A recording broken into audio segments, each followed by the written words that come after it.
Hello everyone, Sandy here. Today I'm super excited because I just got home from my local tarot shop where I got my hands on the new Norse oracle deck called Gjallarhorn. Um, so I have been trying to find a Norse deck that I like for a very long time. For some reason, all of them always felt a bit too, how shall I put this? A bit just too Norse mythology. I don't know how to say it without it sounding weird. But I am very excited and I have high hopes for this one. The back here says, oh, by the way, this deck is by Matt Hughes. I'm a little bit all over the place today. Please bear with me. So, Matt Hughes, right. Here is what it says on the back. The Norse Oracle deck is both a guide and a tool. It is also an extension of you because in their highest form, the cards are conduits for forgotten wisdom to be remembered. Through this deck, the ancients speak again. This oracle is separated into three parts: Norse runes, deities, and sigils, which can be used alone or together, depending on how you are called to interact with them. You may draw a single card from each category for daily guidance, use one of the spreads provided in the guidebook, or create your own spreads. Craft your own language of legacy and remembrance as you summon the power, mystery, and wisdom within the Norse Oracle deck. Includes 62 gilt-edged Oracle cards adorned with gold foil embellishments and an 80-page hardcover book with spot varnish and gold foiled accents. So this deck feels really well, I mean, this box already feels really premium, I must say. Let's dig into it. It's a lot of gold on here. Right. The box is very big. I can barely fit it into the screen here. Right.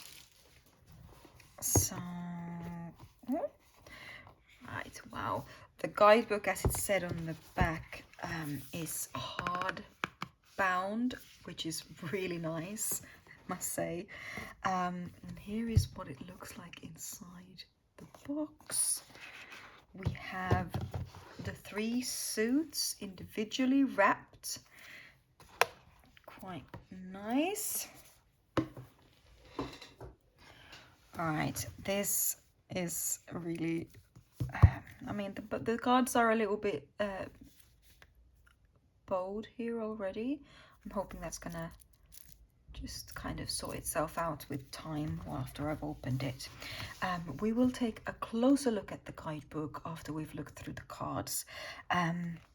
So yeah, I'll put that aside for now. Right, just give me a moment and I will take the plastic off of these and then we will get started. All right, here we've got the three different decks. You can see all, or not the three different decks, but the three different suits. You can see that the backs are all the same. We will start out with the rune cards, which is this pile here. The cardstock, just quickly, is a lovely linen, and honestly, I'm quite enamored by all of this. Look at these also, the matte gilded edges on a mass market deck. I am in love. US Games, this is right. This is the right way. This is the right way to go. Linen and matte gilded edges. Oh my goodness. I'm really, really thrilled with the production quality of this deck, honestly. Right, let's have a quick look at these. I really, really like these rune cards. These will look really gorgeous as representations on an altar, as a daily draw, or in, you know, as part of a working or whatever. And we also have little keywords here. I will read them out to you. Let's start again. So we've got Fehu, Fehu is how I would pronounce it in my language, for wealth. Uruts or Urus, strength. Turisas for protection. Ansus for wisdom. Raido for journey. Kenats, control. Gebo or Jebu is how I would probably say it, connected. Vunjo, hope, Vanjo. Hagalas, destruction. Naudits, restriction. Isa, stillness. Jera, cycle. Eivas, magic. Perthro, destiny. Algits, energy. Sovelo, clarity. Tivas, sacrifice. Berkano, birth. Evas, nature. Oops, there's a bit of fluff there. Mannas, potential. Lagus, flow. Ingvas, fertility. Dagas, equality. And Otalia, ancestry. Right, lovely. Can't wait to get into the guidebook for these ones. Right, let's put that one to the side and pick up the deities. Right, I am curious to see which deities they have actually picked out. It's a very skinny deities stack. I was hoping to see more deities maybe, because there are an abundance of them in the Norse mythology. So it will be interesting to see which ones they've actually chosen for these cards. So of course we have the Allfather first, Odin. I must say I really do love the art style here, and I do like that we see his missing eye there, or the white eye of Odin there. Odin, as is how I would pronounce his name, not Odin, Odin. Then we have Frigg or Freya.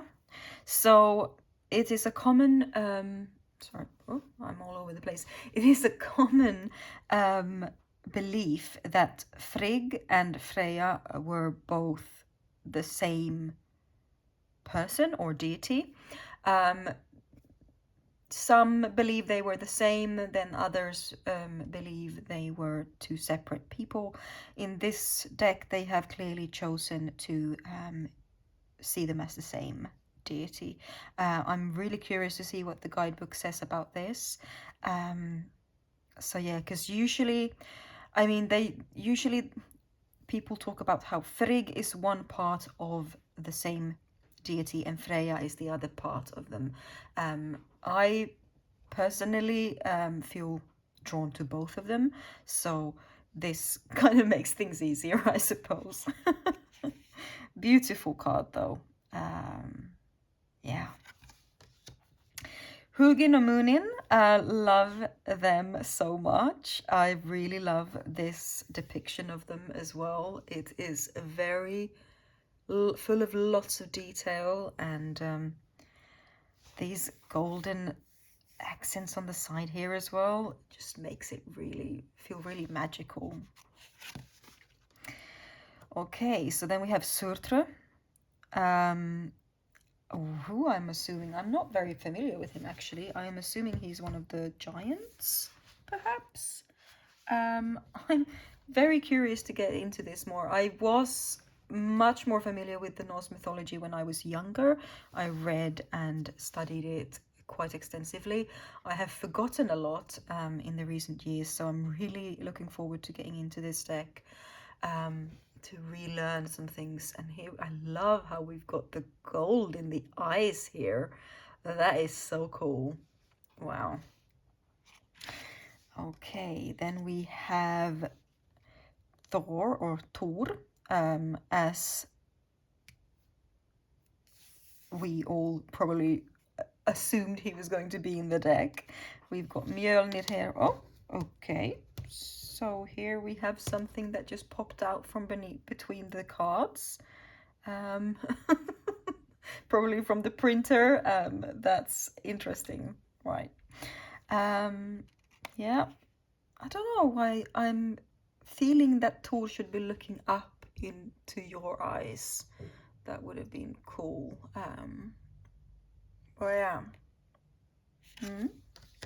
Siv, she is definitely one that I was hoping to see. Love her depiction as well. The flowing hair. It's very Art Nouveau kind of feeling.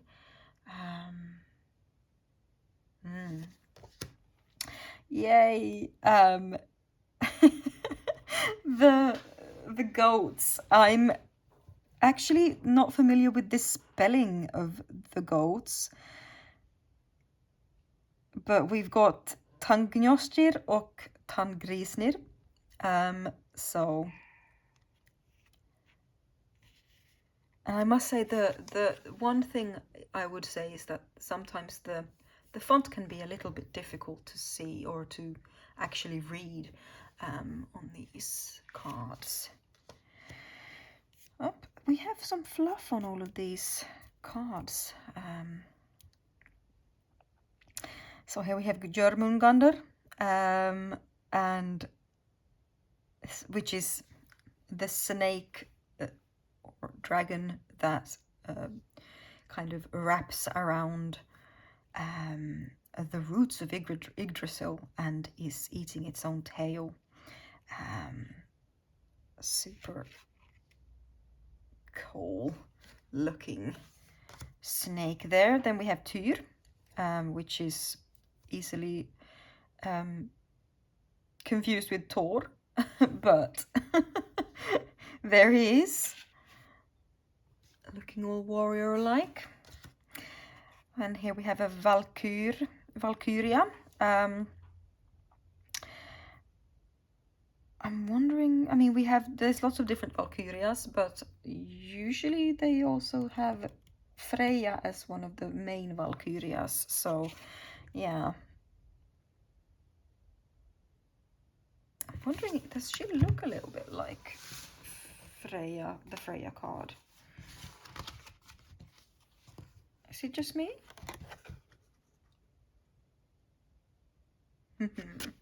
Could be. Right, let's move on. The next card is Fenrir, of course. The Great Wolf. Love that. Here we have Mimir. He is the one who possesses all the wisdom by the well, where Odin kind of exchanges his eye for the wisdom of Mimir.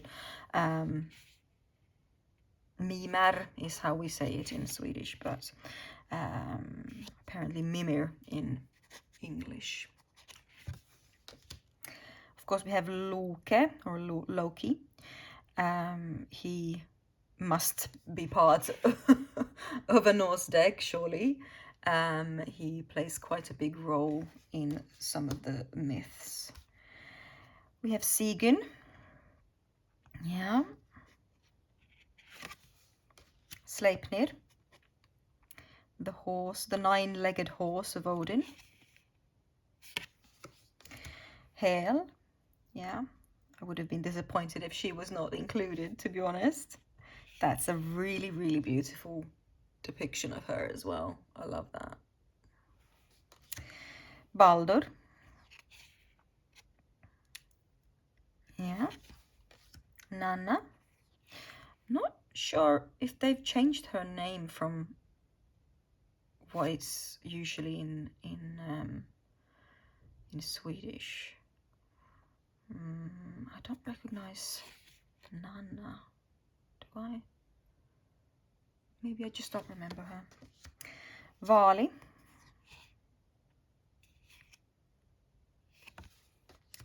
Höder. Don't remember him either. And förstås, and of course, Heimdall.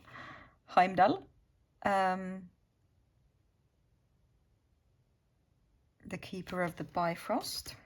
And Ratatosk, he is of course very, very important because he delivers the messages along the stem of Yggdrasil from the dragon snake in the bottom to the big hawk, or is it an eagle up in the top, which makes me feel like the eagle is missing. You know, if we have the snake and we have Ratatosk, where is the eagle? Because this is the last card. I'm also missing Idun from the deck. I'm also missing Jord. Who else am I missing? Quite a few goddesses that I was expecting to see are not here. So yeah, that's a little disappointing. Maybe in the future they might do a an expansion. says I. Right, never mind. So that was the gods or deities. And the next suit is the Sigils. So here we've got the Gjallarhorn, which is what the deck is named after. And then we have Yggdrasil.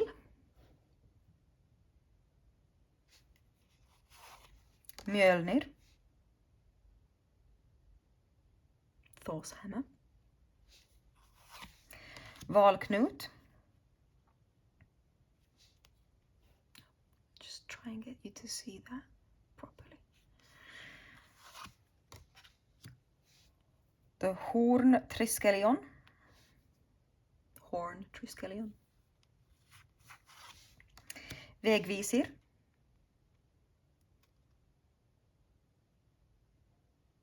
Basically means way shower or road shower, kind of like a compass of sorts to show the way.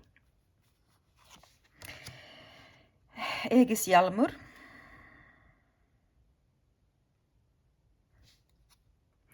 These are all Icelandic, by the way. Gungnir.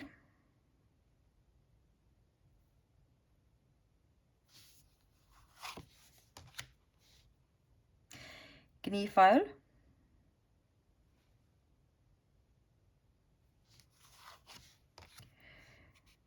Gapaldur.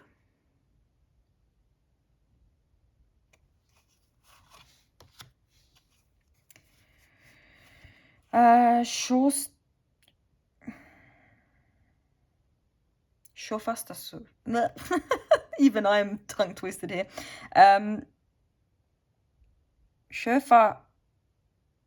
Shofastafur. Yeah, Shofastafur. I think. If you're Icelandic, please correct me. Lasa Bro. Hang on. Lasa Brjotur. Brjotur.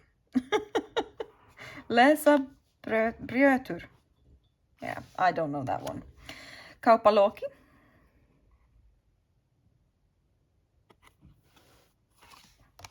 Lukkustafir.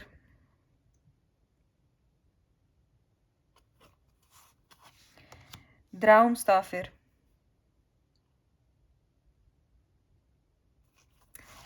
And Veldismagn.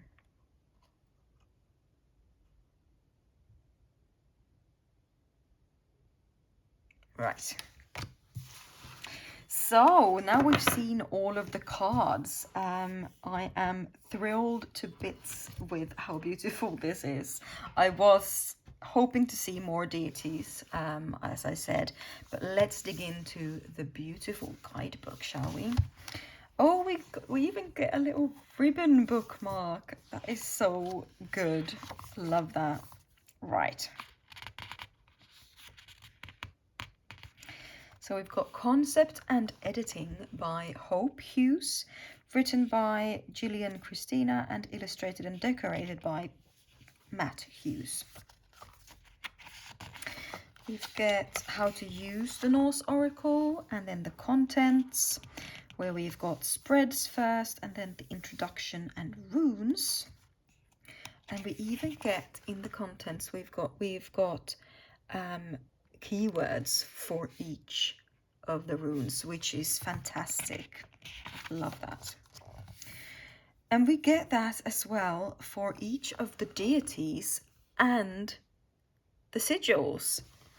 That is amazing. I love that. So you can get a quick reading from just looking up the keywords of the contents page. That is amazing. So here we've got the spreads. And introduction and runes. Hang on, let me... Oh, we've got color here as well. That's really nice. We've got a small little write-up for each of the runes. I will pull a rune and read from it later.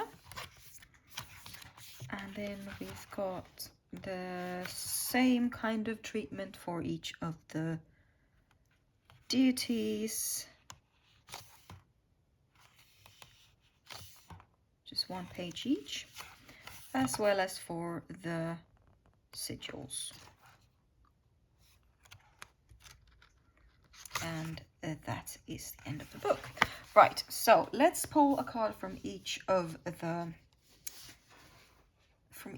piles.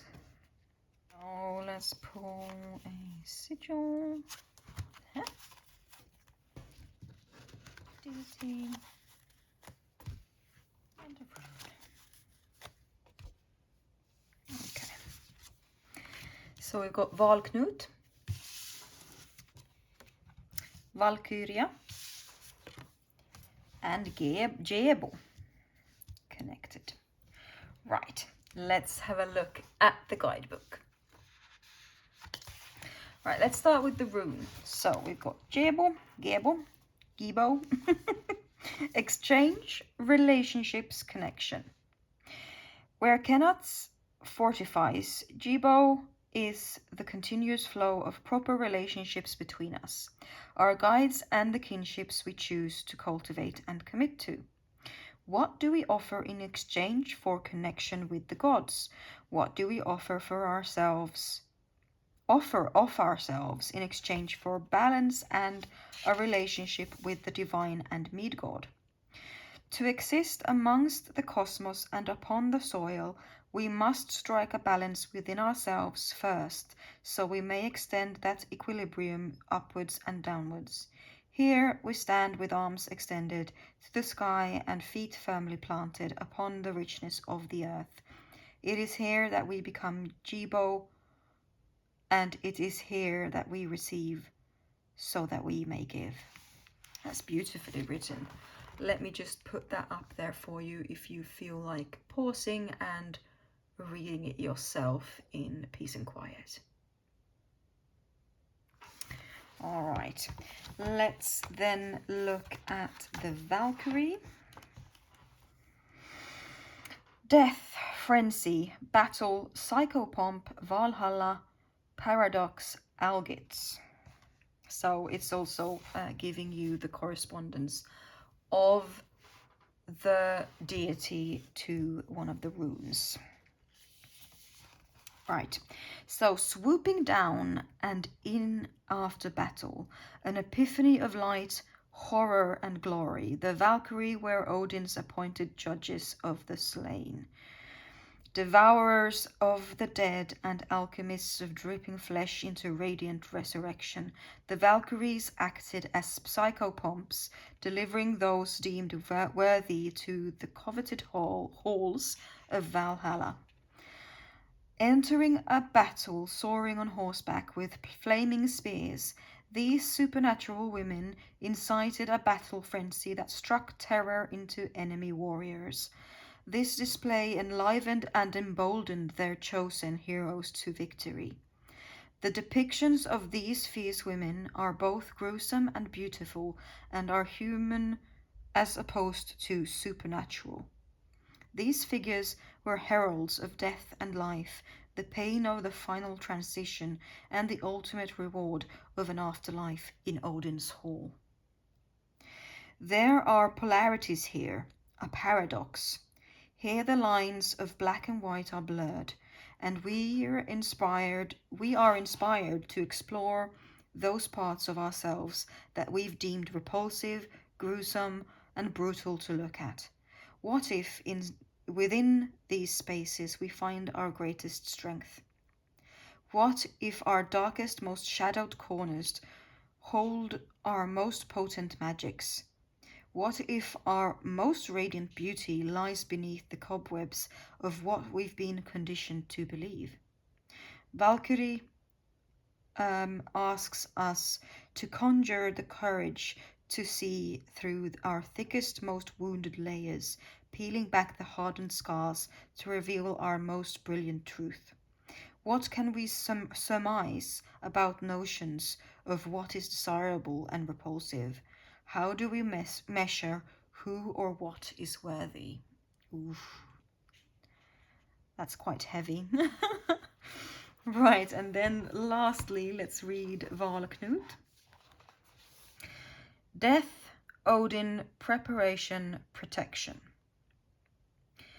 3 triangles, sometimes fluidly connected, sometimes not, and yet combined all the same.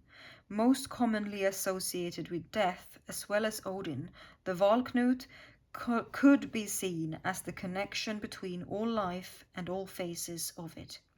The power of this symbol lies within connection, inevitability and peace. As a species, death is inevitable. We all face it, but that's something we all do together.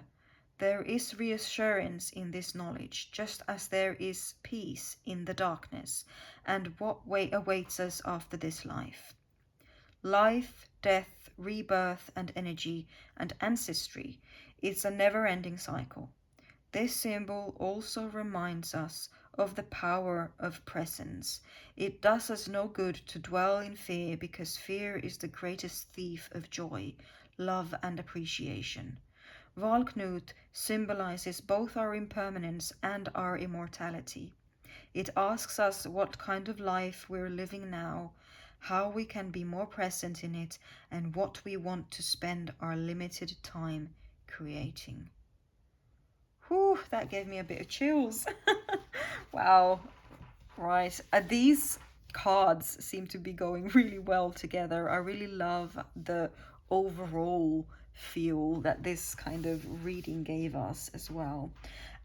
Just for funsies, I kind of want to compare or have a look at what they have written about Frigg and Freya. Right, so let's put Frigg Freya up here, and I will read from the guidebook for her or them as well, just because I want to know what they've written about it. And I'm sure you guys are also curious. So, Earth Mother, Love, Seidr, Spinner, Fertility, Friday, Berkano. Here we go. I'll put that in here for you as well so that you can pause and read it yourself if you want. I know I forgot to do that for the Valkyrie and Volknut, I think. Sorry about that. Anyway, there are many parallels between Frigg and Freya, leading many to view them as the same goddess. Both have been married to an Odin, possess magical abilities, represent life and fertility, and have connections to the Earth Mother, the prima materia. But there are many paradoxes within these parallels. Frigg is passive, providing counsel to Odin when asked, yet withholding her powers of prophecy. Freya is active, robust, and unafraid of taking up space and infusing and imparting her knowledge of the practice of Seidr into the world, specifically to Odin. They are wives and counsel to the All-Father, supporting him in his quest for knowledge and foresight. Yet Frigg is said to spin the threads that the Norns use to weave the web of fate. She births Baldur, the most handsome and radiant god in all the 9 realms, and yet his birth is the harbinger of the destruction of the Norse cosmos, Ragnarök. Freya has connections to the Valkyrie and has first choice of all the dead on the battlefield, making her a great queen of battle and death in her own right. It's as if Frigg is the matronly, loyal, the reserved feminine side, while Freya is the wild, unabashed, fierce, and unrelenting side that wholly accepts and embodies all aspects of life, death, lust, and love.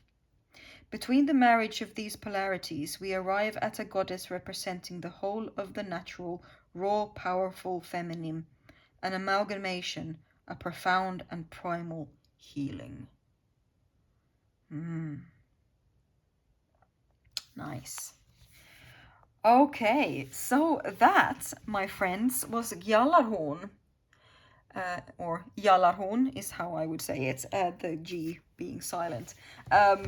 Anyway, I hope you liked this first look at this deck. I know that I did. I really love the artwork, the art style, the gilding, the cardstock.